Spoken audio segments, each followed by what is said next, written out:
Today we are reading To Mrs Gibsons by Tayomi Igus.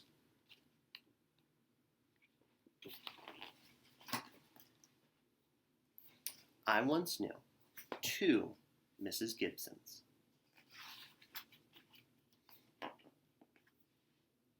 This Mrs Gibson's tall. Her skin was the color of chocolate, and she was born in America, in a place called Tennessee. This Mrs Gibson is small, and her skin is the color of vanilla. She was born in a place called Japan, in Gifu.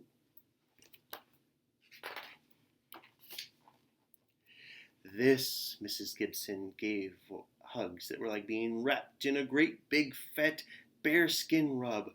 "Come here and give me some sugar," she would say. This Mrs Gibson gave hugs that were like being wrapped in a light down-filled comforter. At bedtime she'd stroke my hair and say,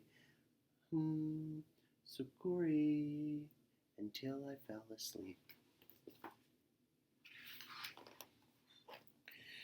This Mrs Gibson was loud. She had a big laugh and a big voice, and when she would get louder when she would be angry or when she was singing, and she always seemed to be singing all the time.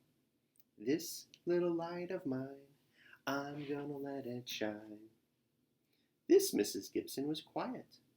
She would cover her mouth when she laughed, so you could never see her teeth, and when she was angry, she would get even quieter.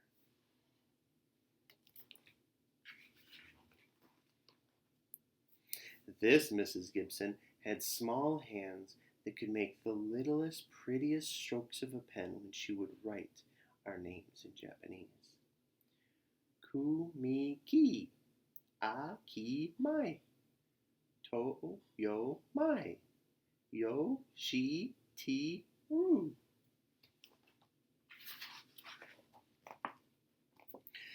This Mrs Gibson had big hands, and they looked like they were all covering the keys of the piano when she played her favorite spirituals.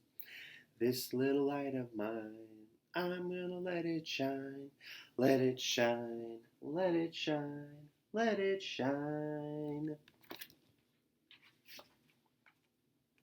Sometimes this Miss Gibson would look kind of sad, and then she would let me dress up in one of the kimonos she had packed away in an old trunk. "These are very special," she would say, and she tried the obi around my waist. "Don't get it dirty," she would say. The other Mrs Gibson's clothes were much too big for me to dress up in, but I'd like her to wear big fancy hats. "This is my Sunday go to the meeting hats," she would say, and would take a long pointy hat out of my hand. "Don't get it dirty now," she would say.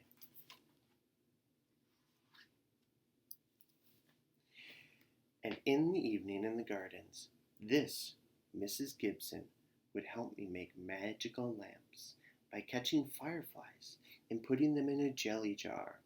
They would glow and glow and glow, and then we'd let them go. Later at dinner time, this Mrs Gibson would make more magic. Her hands would turn little bits of napkins into whole flocks of long-necked cranes. We would throw them in the air where they would fly high and then flutter down to the ground. "Happy birds," she would always say. This Mrs Gibson always had a pot of rice cooking. We would eat it with bits of meat and vegetables in it, plenty of shoyu, and any time we were hungry, she could take her long chopsticks, stir it up for dinner in the blink of an eye. This Mrs Gibson always had a pot of greens cooking. Turnip greens, dandelion greens, mustard greens from the garden, everything she cooked seemed to take a long, long time.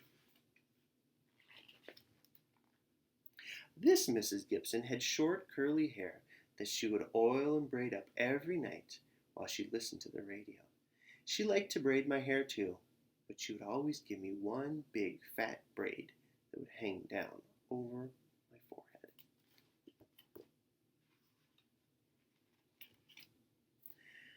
I didn't like that braid, so I would go to the other Miss Gibson, and she'd take it out.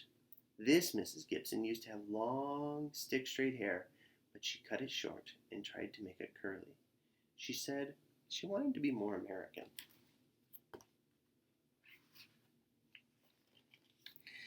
This Mrs. Gibson's other name is Kazumi. Everyone called her Kaz or Connie because they couldn't pronounce Kazumi.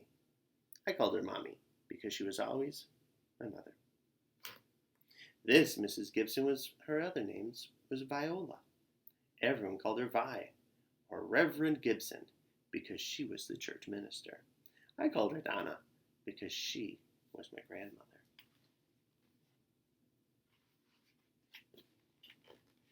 I once knew two Mrs. Gibsons. They were very different, but they had a lot in common.